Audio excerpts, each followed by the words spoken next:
When our water heater broke down last month, it was a nightmare. It took 5 hours for the plumber to show up, and he charged us a couple of $100 just to come out. And then it cost another $1,800 to put in the new water heater. By the time it was all said and done, I felt like I'd been taken. But what else could I do? The smartest thing you can do is get a home warranty from American Residential Warranty. Their home warranties pay to repair or replace all your major appliances when they break, and they will break, and at the worst possible time. Call American Residential Warranty right now for free information on home warranties starting at just pennies a day. Don't wait for your refrigerator to stop running or your ceiling fans to stop turning. Call American Residential Warranty right now. Ask how you can save up to 50% on washer and dryer coverage. Just call 1-800-513-6154. That's 1-800-513-6154. Again, 1-800-513-6154. Call now.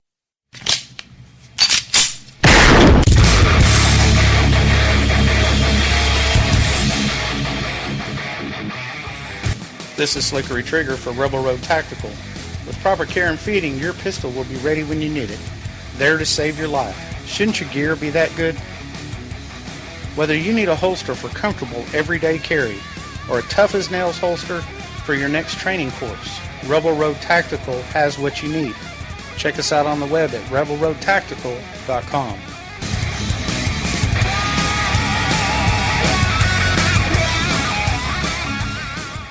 Tired of paying outrageous prices for Viagra? Well, we have great news for you. Now you can finally get Viagra at huge discounts. Healthy Man allows you to save up to $500 on Viagra. Why pay U.S. pharmacy prices of $15 per pill or more when you can get Viagra for less than $3 a pill? Call today and get 40 Viagra pills for only $99. This can cost as much as $600 at your local pharmacy. You can't afford not to call us. If you want Viagra at the lowest prices, never pay $15 a pill pharmacy prices again. Get Viagra for less than $3 a pill. Call 1-800-516-7602 today and save up to $500 and get 40 pills for just $99. Healthy Man is fast, easy, and affordable. Operators are waiting at 1-800-516-7602 to take your call right now. Call 1-800-516-7602. That's 1-800-516-7602. Again, 1-800-516-7602.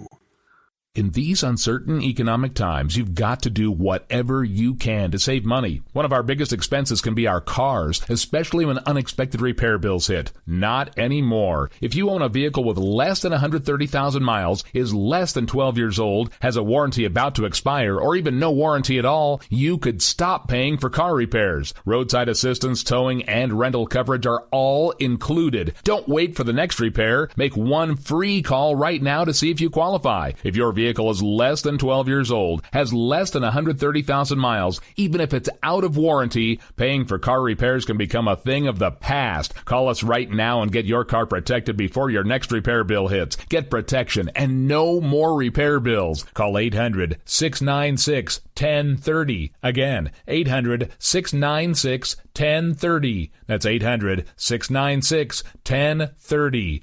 800-696-1030.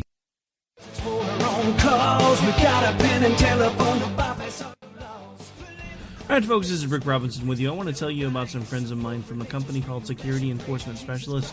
When I ran my security agency for 12 years, I worked with one of these partners on a daily basis. He's been involved in this agency now, and with his other partner, they do have over 30 years of experience in the private security industry. If you own a business and you need someone to keep you or your customers or residents safe, then I highly recommend contacting Security Enforcement Specialists today. Give them a call at 405-703-1796. Again, that's 405-703-1796. Again, tell them Rick from K98 Talk sent you. Like I said, if you need the help, they are here for you. So make sure that you go look them up, check them out, and see what they can do. Wrong way. Welcome to the place. Welcome. Joe had huge problems with the IRS. I knew it was coming. I hadn't filed taxes since 1990. All the IRS letters coming in added up to a nightmare. To get up to like $68,000, my heart started beating fast. It's like, there's no way, man. I mean, I ain't going to be able to do this. Then they stopped his paycheck. So that's when I started making phone calls and found U.S. Tax Shield. U.S. Tax Shield went to work immediately. They just took the bull by the horns. What blew my mind is he called the IRS right then and there. So why is U.S. Tax Shield A+ rated with the Better Business Bureau? Joe knows. They saved me a ridiculous amount of money. If you owe more than $10,000 to the IRS or state, choose the company Joe chose, U.S. Tax Shield. It was the best decision I made. U.S. Tax Shield is the way to go. Life is good. Thank you, Lord. Call 800-471-3287. U.S. Tax Shield. Boo-rah. Yes. 800-471-3287. 800-471-3287. The Internet will never be the same. You're listening to K98Talk.com. Wow! Good God, y'all! What is it good for? Absolutely! Let's get started again.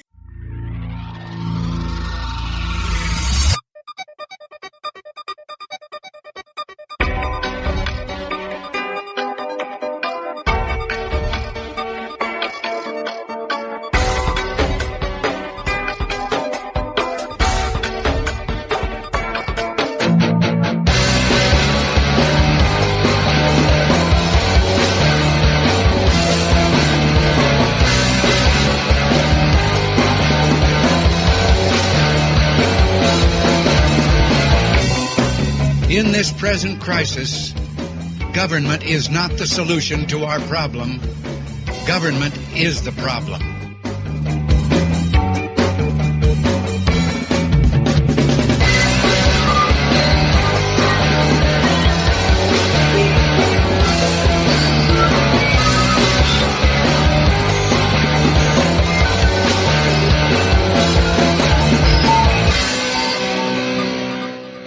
Mr. Gorbachev, tear down this wall.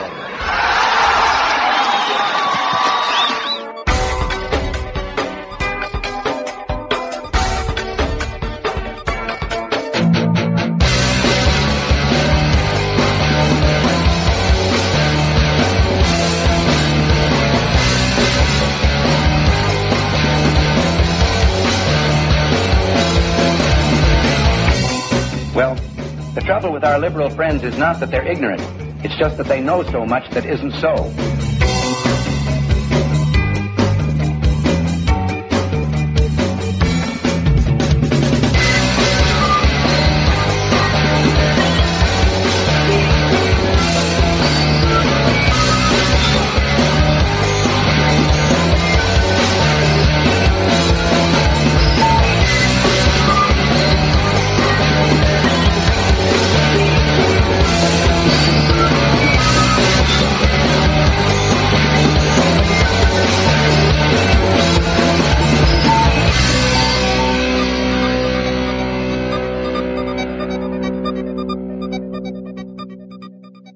Welcome to the Red State Town Hall program. I'm your host, Primo Mondoni. My co-host, Ken Brown, will join me in a couple of minutes. Please visit the show's website at redstatetownhall.com. While you're there, be sure to like us on both Facebook and Twitter. Wish to contact us, the email address is Primo, P-R-E-M-O, at redstatetownhall.com. Our show is broadcast here on Red State Talk Radio, America's premier grassroots conservative internet talk radio network. The show is also syndicated through iTunes, Stitcher, TuneIn, Podomatic, TalkStream Live, Player.fm, Roku, and at least a dozen other websites. You can listen to the station using their Android, iPhone, and BlackBerry apps. Visit the station's website, redstatetalkradio.com, to download the appropriate app for your smartphone. If you don't have a smartphone, you can listen using any phone on the station's 24/7 listener line provided by TalkStream Live by dialing the following. On Studio A, 605-562-4209, and for Studio B, 518-712-0045. Before we get started, excuse me, let's give a shout out to our AM, FM, and digital affiliates, WDDQ FM 92.1, Adel, Georgia, WJNW AM 1650, Hermitage, Tennessee, Talk Radio AM 1620, KTFL, Gilbert, Arizona, WMQL Radio FM 105.5, Brevard, North Carolina, excuse me again, Kaufman County Talk Radio AM 1680, KCTR, Terrell, Texas, WSFB 1490 AM, Talk 97.7 FM, Quitman, Georgia, Tax Pro Radio, Gainesville, Georgia, WCNR Digital, West Virginia, and K98Talk.com. With that, let's bring on my co-host from Atlanta, Georgia, Mr. Ken Brown. Mr. Brown, how you doing today, sir? Well, let's see. It's been raining like crazy last week or so. I haven't seen the sun in a long time. Yeah, it's raining here too. Yeah, quite a bit. It's got a little chilly now today. Well, it is November, you know. So. Yep. Did you see the Saturday Night Live skit? You don't get that, do you? No, I didn't. I'm sure Tony Trump by now, but I did not. How'd that go? Did you watch it? Well, I watched some parts were really funny. They had a skit where in the beginning where Trump was already president. He was in the Oval Office. And he was sitting with his cabinet all around him. Okay. And he asked one of his generals how we're doing in Syria, and the general says, "Well, ISIS is completely eliminated. The country's at peace. Refugees have returned, and they have great jobs as blackjack dealers at the Trump Hotel in Damascus." And then he had the Mexican president come in the door and give him a check for the wall.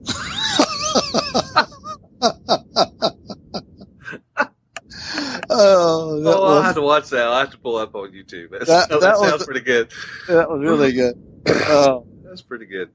Yeah, there were parts of it that I about fell out laughing. Well, what about the protests? I heard there were going to be like these protests outside. I guess they said they were going to have people who were going to be in the crowd yelling and stuff. They made fun of it though. The guy that plays the guy that wrote Seinfeld, what's his name?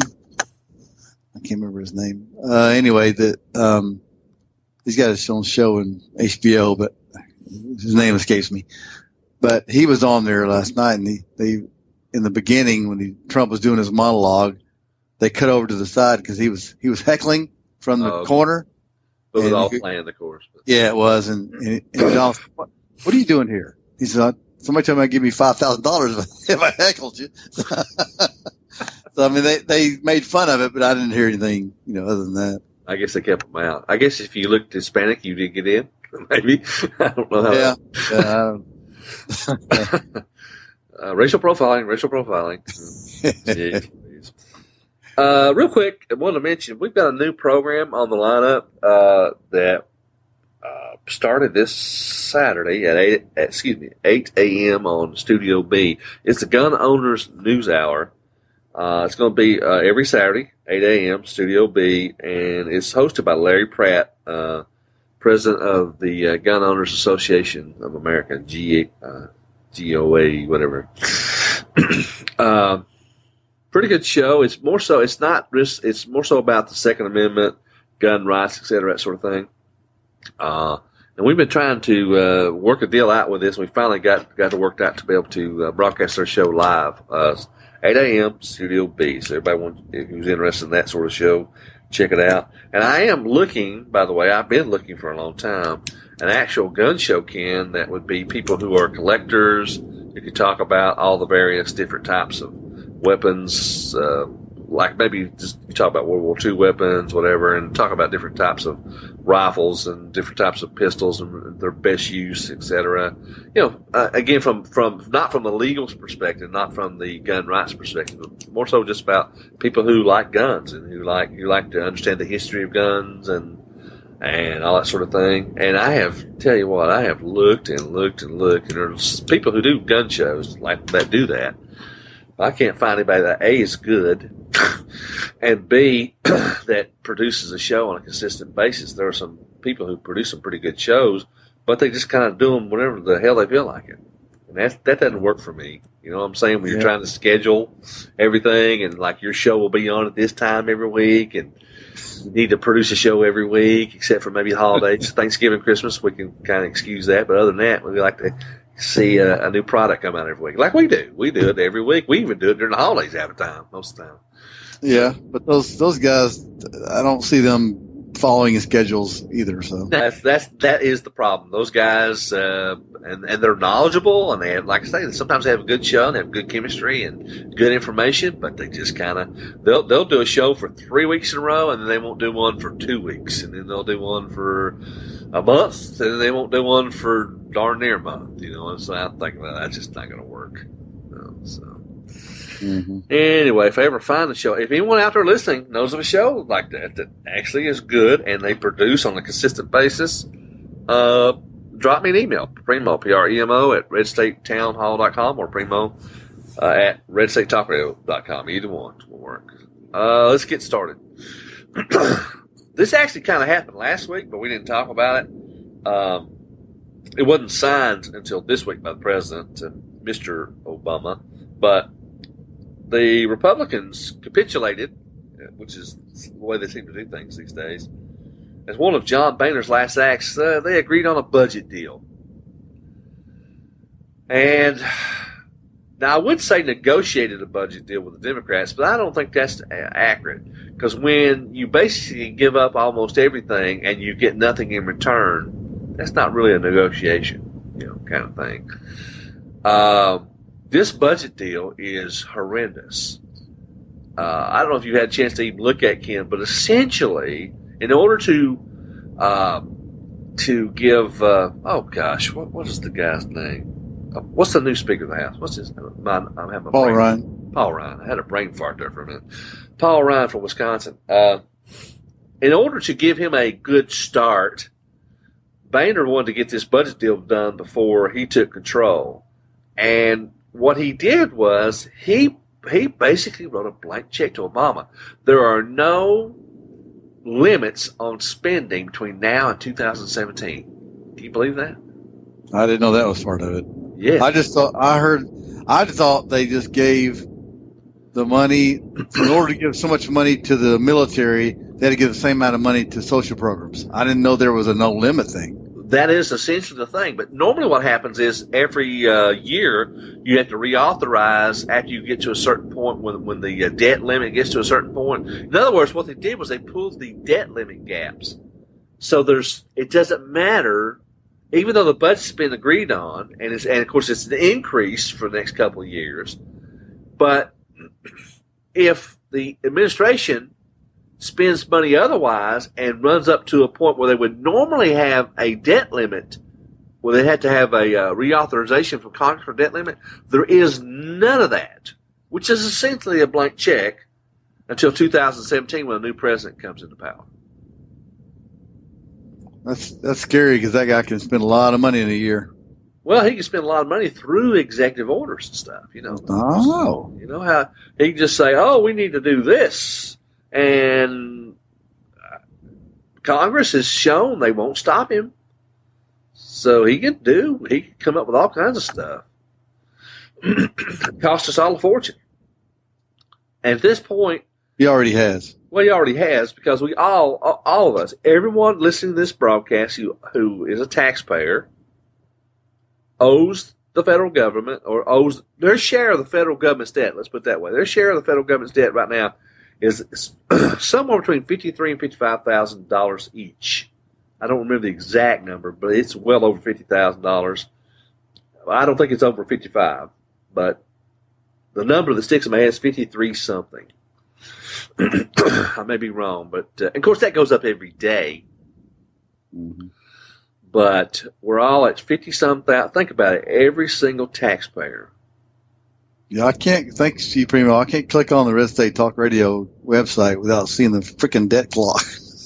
What is it right now? $18,600,000 and some odd $1,000. Well, and it's going up every single second, right?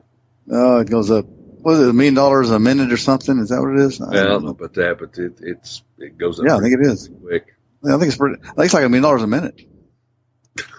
Jesus. Yeah. We're laughing about it, but there's really nothing to laugh about. It's just how absurd this whole thing has gotten. So anyway, our Republicans that we all put in office, they backstabbed us again, and they gave this guy what he wanted and more. And It's all been dumped into the next president's lap.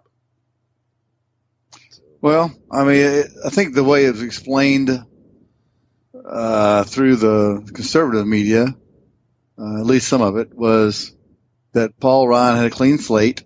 They wanted to give him they wanted him to have to clean up a lot of mess. Now he goes into it with, all that's done.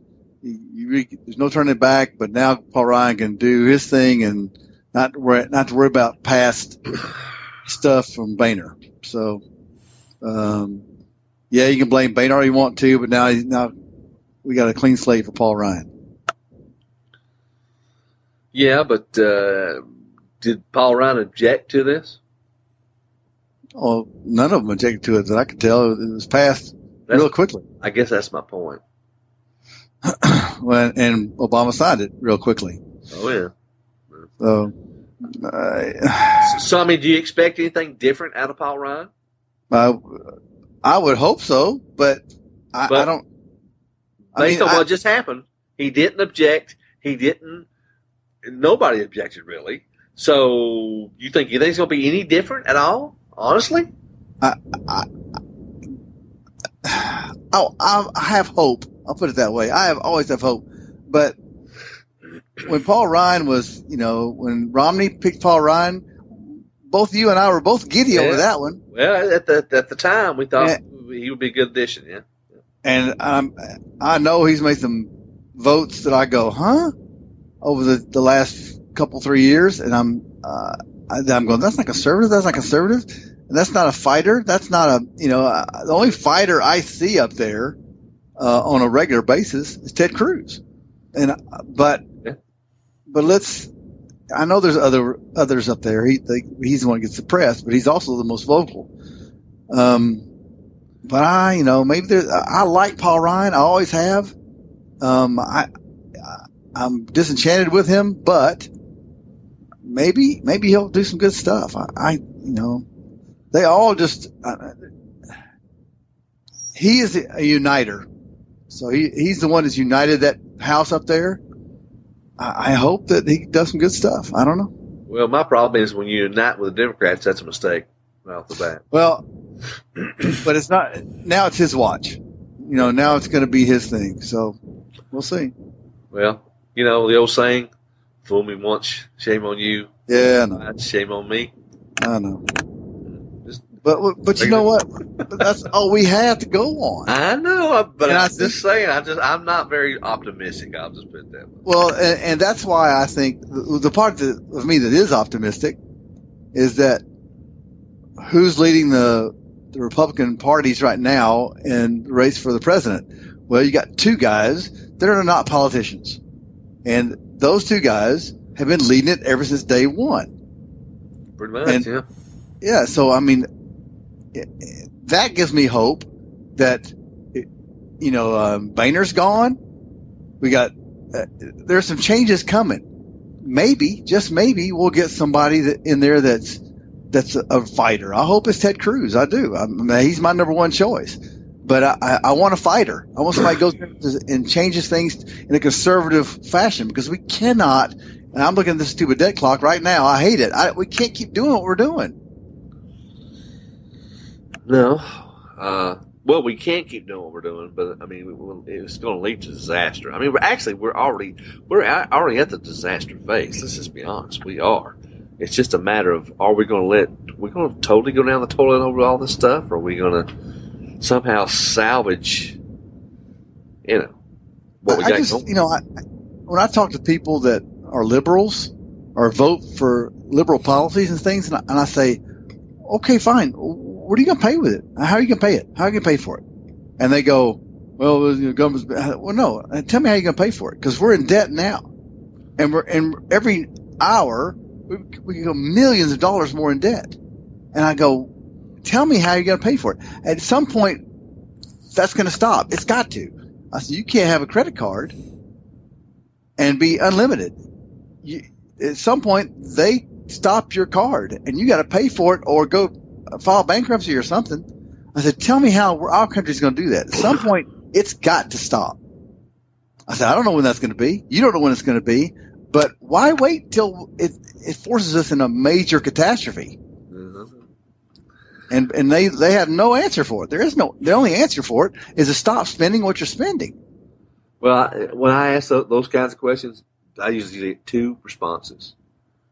One of them is, the government will pay for it. Of course. Yeah. Because those are people who are too damn stupid to vote right there. That's what I'm saying. You're just an idiot if you say something like that. And then the second response I get is, they'll just print more money. And that's what they've been doing. And that's pretty much what they have been doing. Except now we don't even bother printing it anymore. We just add zeros to a computer column, on a spreadsheet or a database or something. We just add zeros. I mean, really, Primo, the only thing I can think of that at some point, whoever's loaning us the money, China, whoever it is, might want their money back. Wants their money, and they want it all up front now, because they don't trust the credit of the country. And at that point, you have two decisions. One is to give them the money, which you don't have, or you declare war. I don't know what else to do. What else can you do? Well, war's better for business. Well, that's my point. That is my point. That might be the whole situation, huh? Right there. I mean, it's going to lead to loss of life, I mean, I know. I was just joking. But I know. Well, what kind of war are we talking about? Are we talking about nuclear? I mean, we're at the point now. It's like. Well, let's face it. If anybody's going to try to collect the debt, it's going to be China. We have money loaned out to other people, but China has by far the biggest amount of debt. So. Mm-hmm.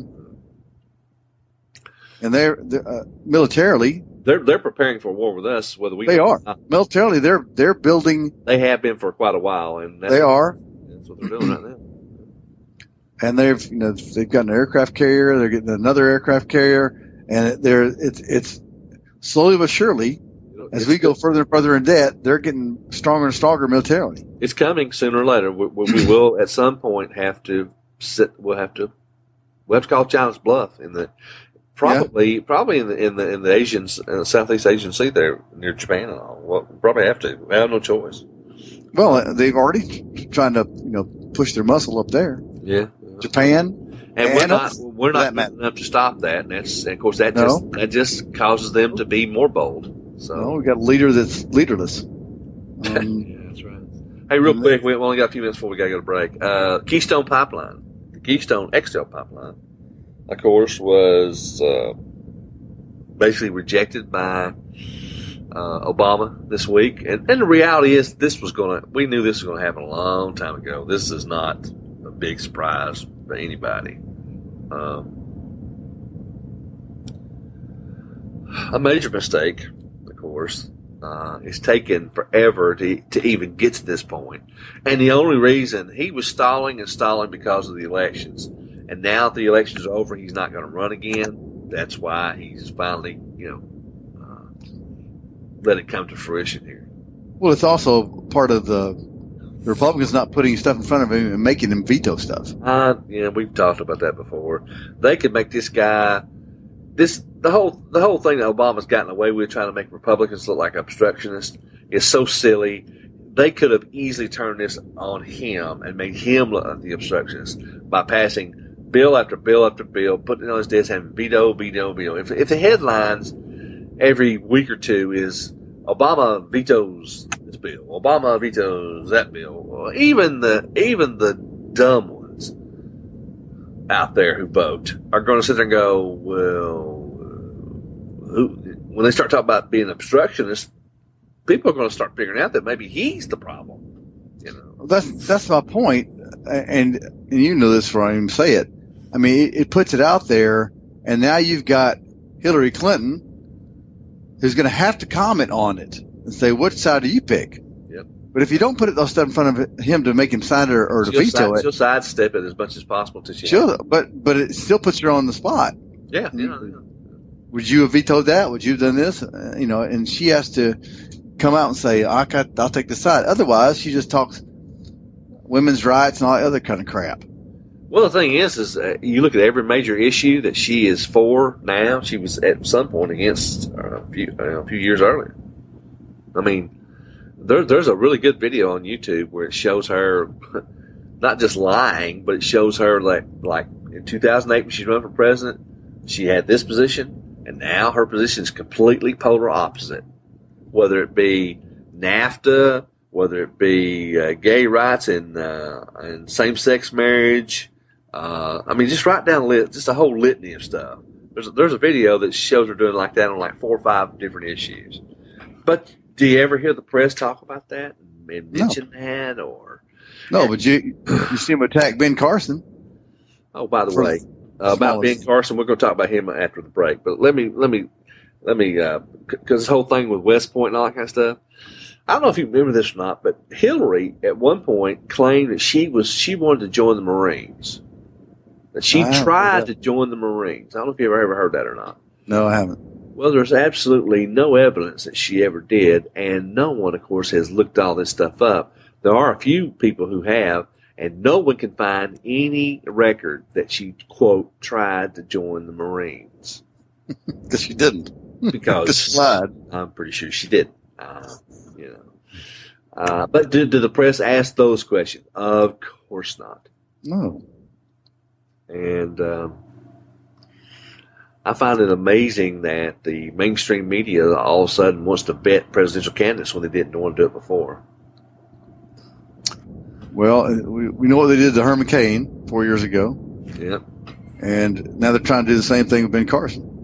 Yeah, that's the first thing when they started coming after Ben Carson. I said, "Well, welcome to the big leagues. This shows that now that you're the front runner. This is what happens when you're the front runner. As long as you stay back in the pack, they pretty much, for the most part, leave you alone. Yeah. And once you hit front runner status, congratulations, here it comes. Not only that, but the polls show that Carson beats Hillary in a general election.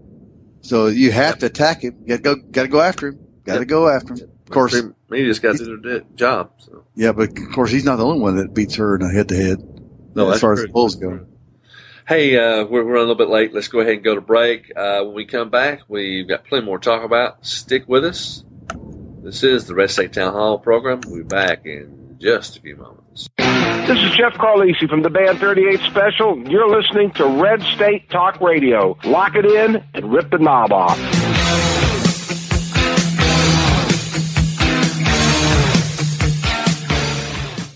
Tired of paying outrageous prices for Viagra? Well, we have great news for you. Now you can finally get Viagra at huge discounts. Healthy Man allows you to save up to $500 on Viagra. Why pay U.S. pharmacy prices of $15 per pill or more when you can get Viagra for less than $3 a pill? Call today and get 40 Viagra pills for only $99. This can cost as much as $600 at your local pharmacy. You can't afford not to call us. If you want Viagra at the lowest prices, never pay $15 a pill pharmacy prices again.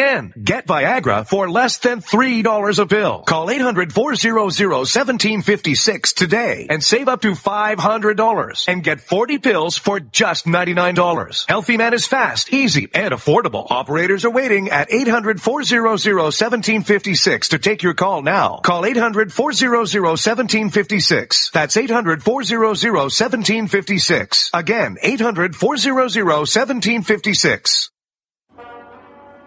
Hi, this is Primo Mondoni, General Manager for Red State Talk Radio. We've been bringing you the very best in grassroots, common sense, conservative talk radio for over 5 years now. One thing I've learned in those 5 years is that internet radio is a tough, competitive business. And if the station is going to advance that next level, it's going to require a significant increase in investments in both personnel and infrastructure. Our listenership grew by 42% in 2014, and with our ever-expanding listener base, it's time that we begin the move to a more listener-supported model to provide the station's future financial needs. Therefore, we're asking our loyal listeners to consider making a donation to help us reach our goals. Monthly subscriptions begin at only $2 per month, so please, help us restore conservative principles to our republic. Visit our website and become a Red State Talk Radio supporter today.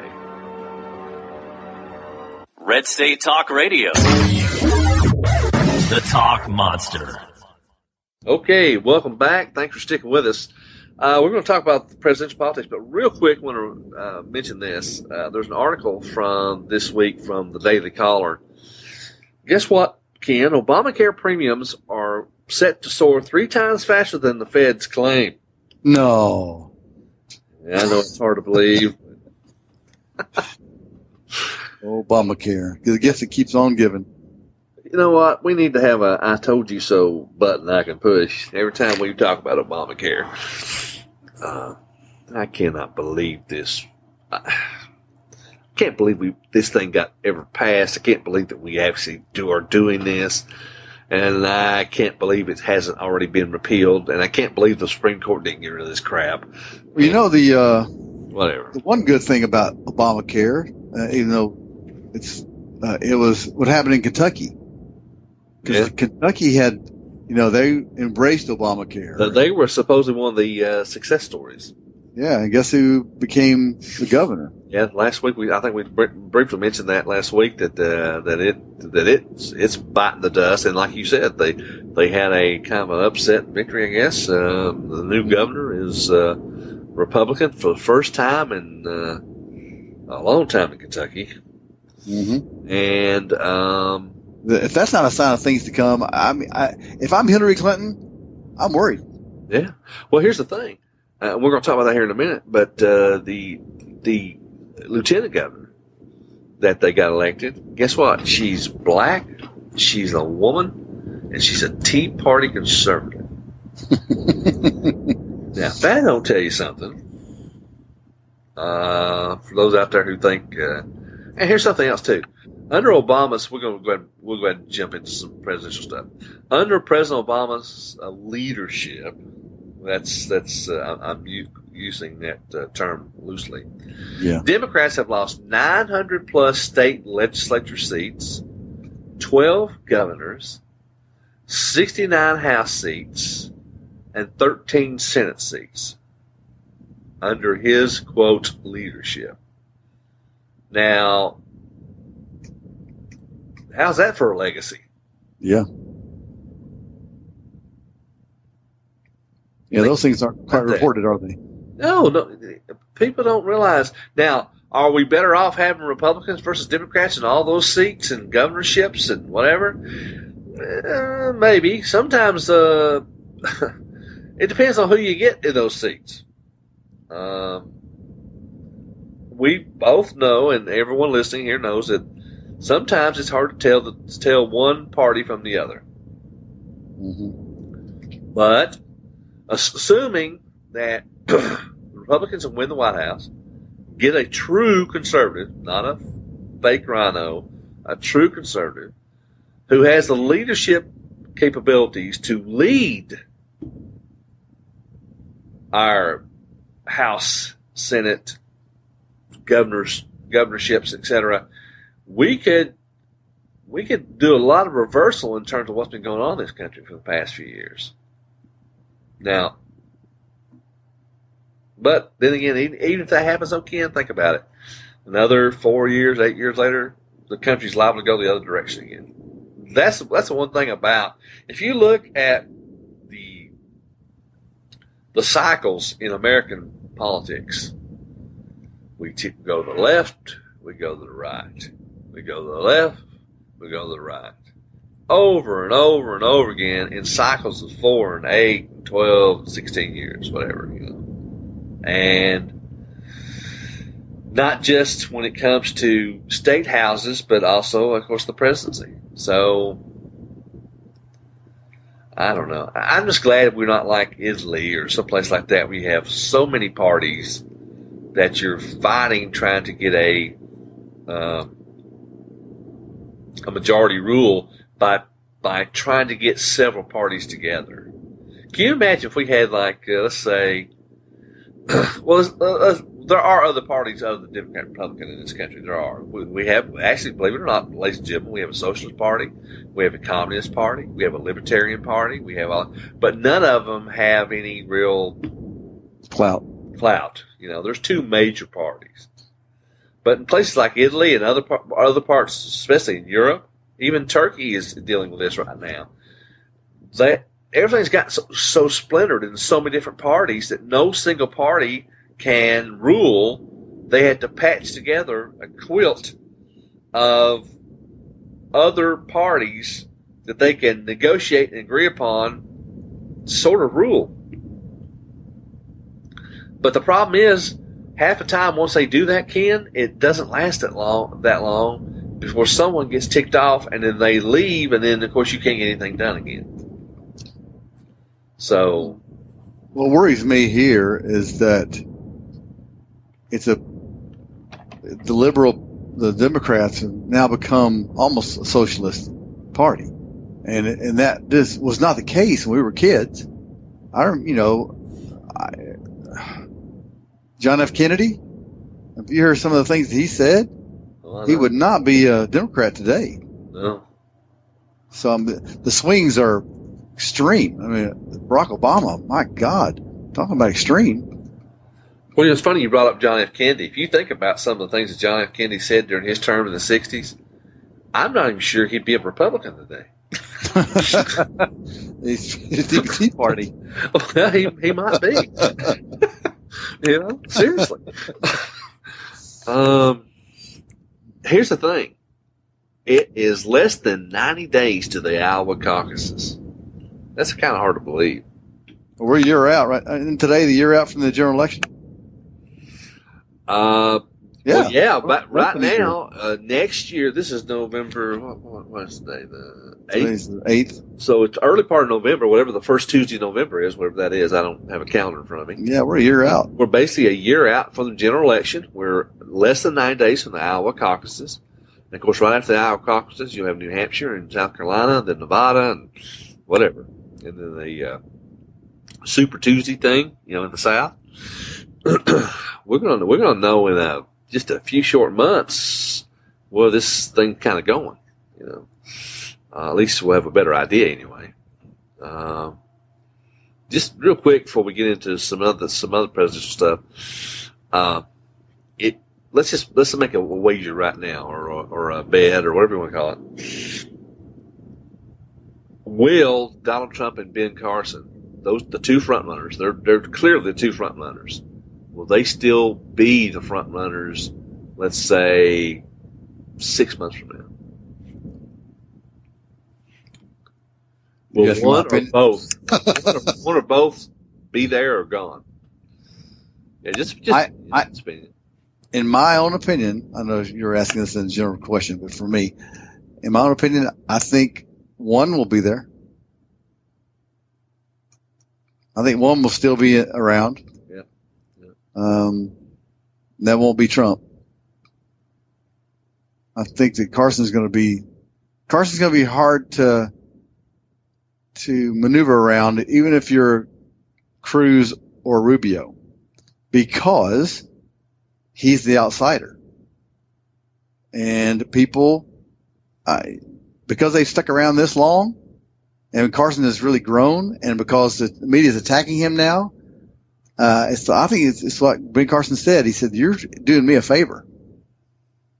See, this is going to make more support for me." And I think it is. Yeah, I'd like to see what the polls are going to be after this recent assault on Ben Carson. Whether or not will he gain more stature, or will they succeed in sinking his candidacy? Well, look at this guy. I mean, look at his story. Oh, he is a fantastic story. Look what he's accomplished and where he came from, and guy's a brain surgeon,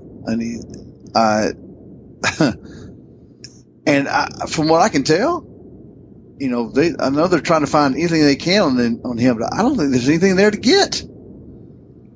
Yeah, I've always joked that unless he had an affair with a nurse or something. The hospital. He even said that. He even said they're going to try to find me. I had this affair with this nurse, or Then he went on to say that they're going to try to find a kindergarten teacher where I peed my pants. Yeah. And they'll try to find anything.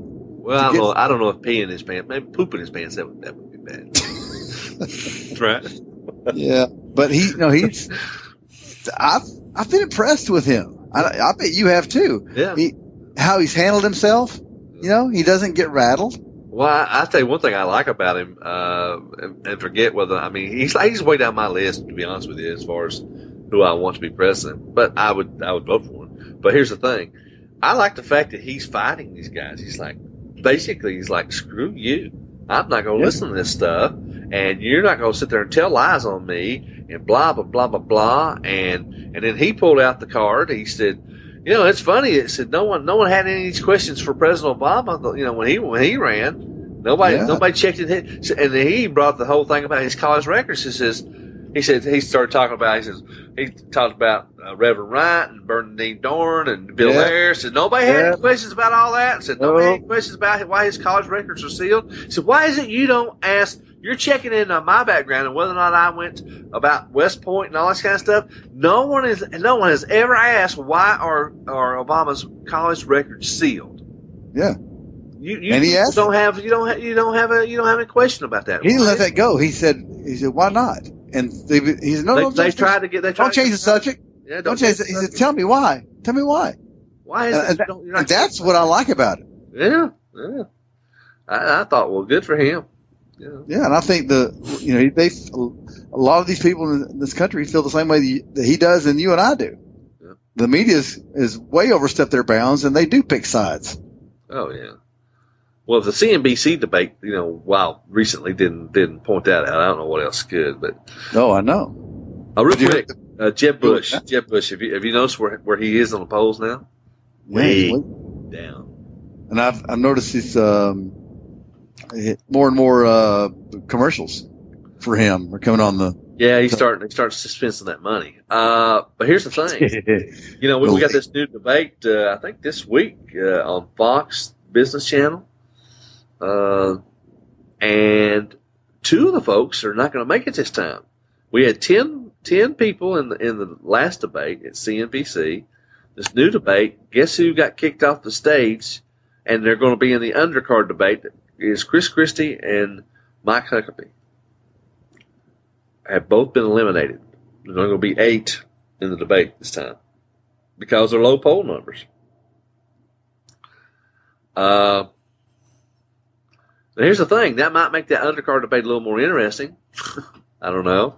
Because basically you just had Jindal and Graham that made it even worth watching at all before. But now you'll have Huckabee and Christie in there. So it might be a little more interesting. Plus, on the main stage, you're only going to have 8 people. Hopefully they'll get a little more time. That would be good. But, I'll kind of admit Huckabee and Christie both had some pretty good lines the last debate. Kind of missed them in a way, but maybe Cruz will have some extra time to shine. Maybe Fiorina will. Maybe Rubio will. Maybe I don't know who's left. Let's think about who do we have left. We got Fiorina, Cruz, Rubio, Paul, Rand Paul's, believe it or not, still there. Bush, of course. That's 5. And then you've got Carson, Trump, 6, 7. Who's the 8th? Kasich. Yeah, there you go, Kasich from Ohio. Yeah. He needs to go, as far as I'm concerned.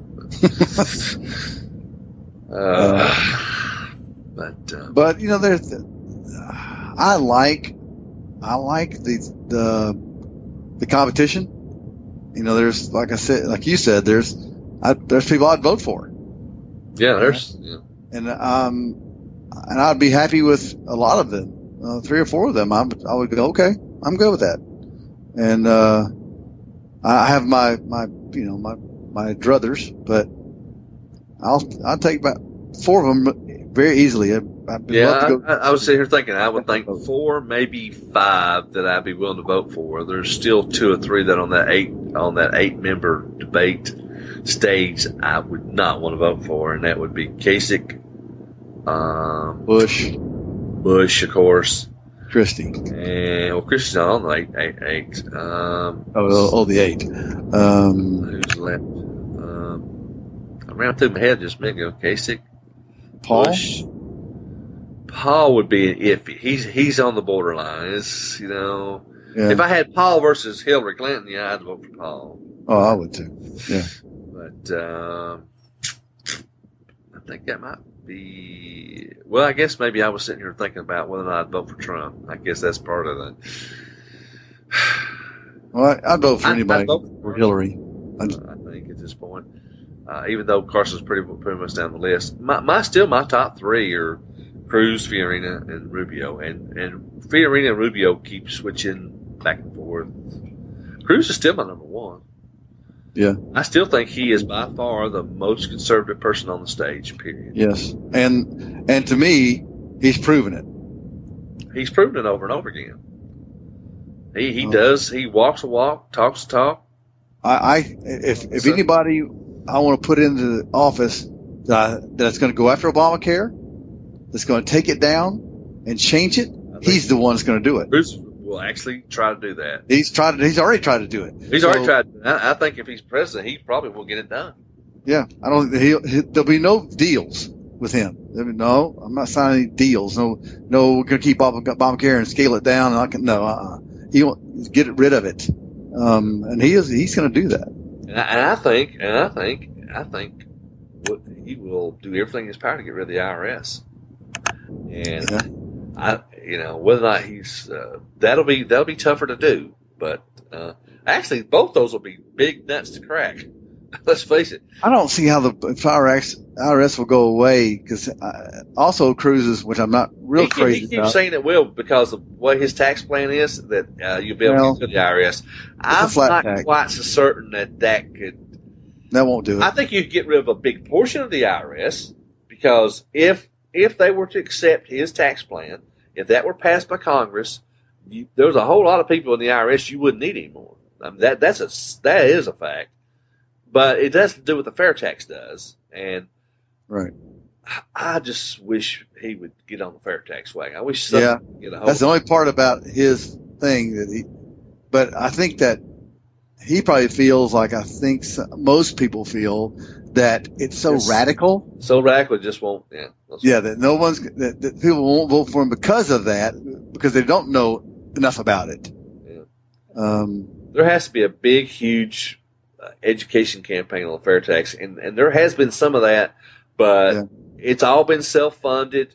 You almost literally need somebody with a lot of money, a big money bags kind of guy, a billionaire, that would pay to have the education process. And if it were explained and the American people understood the fair tax, I'm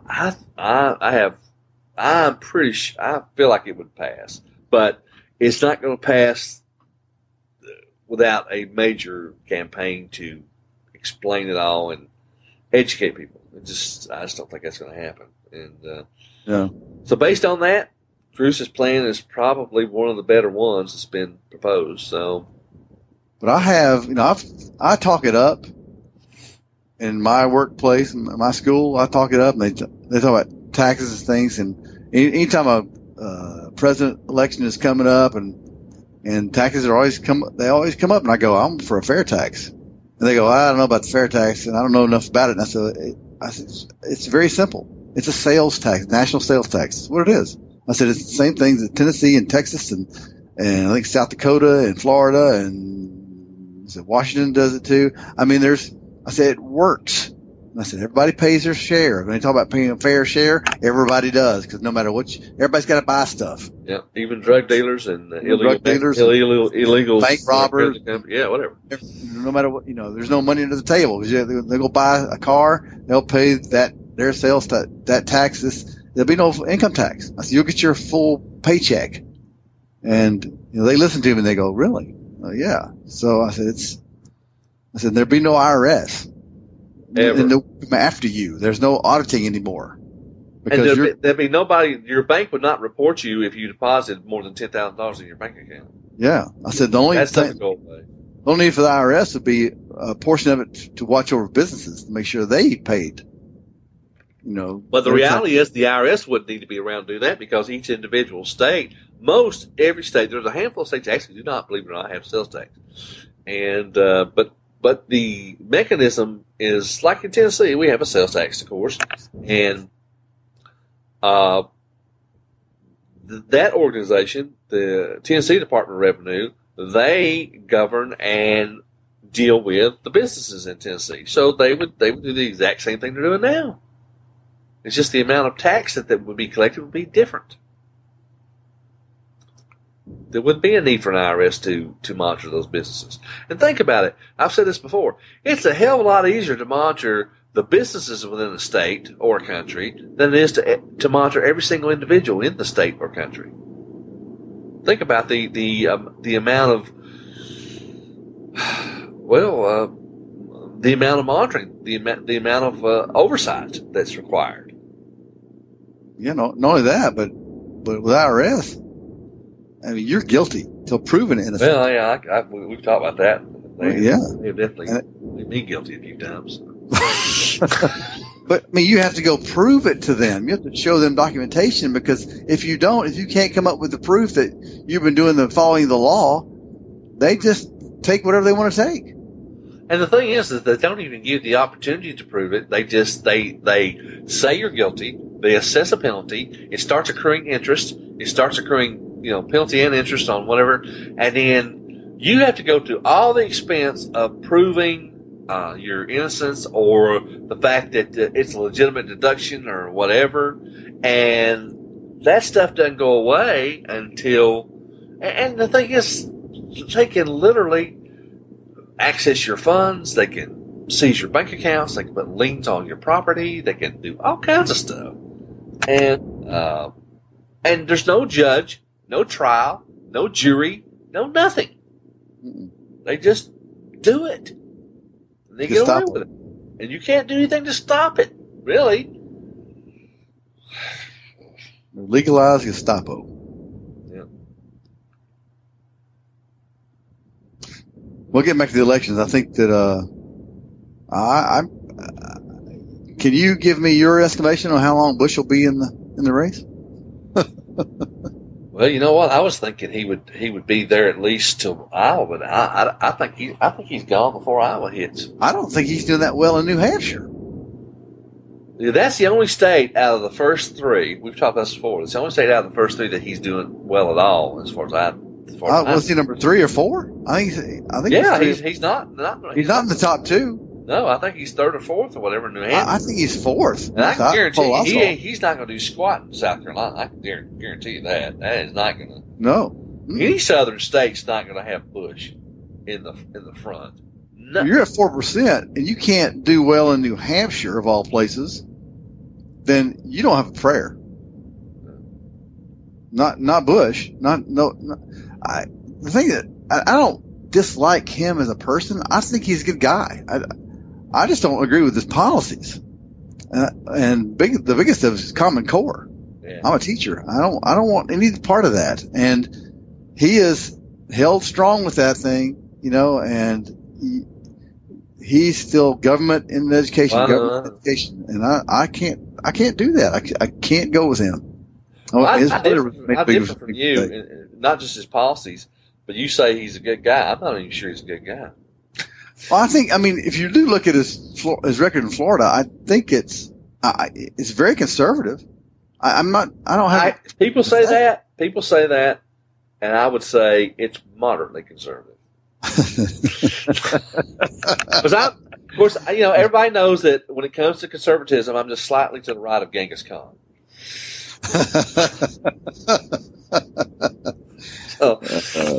Genghis Mondoni. Yeah. Okay, we're just about out of time. Real quick, you mentioned you thought that Trump would be gone and Carson would be there. That was the original question. That's my feeling. Yeah, I think it's the exact opposite. Do you? I'm thinking. Trump will be there. And I think Carson will be gone. I think there is a nurse somewhere, and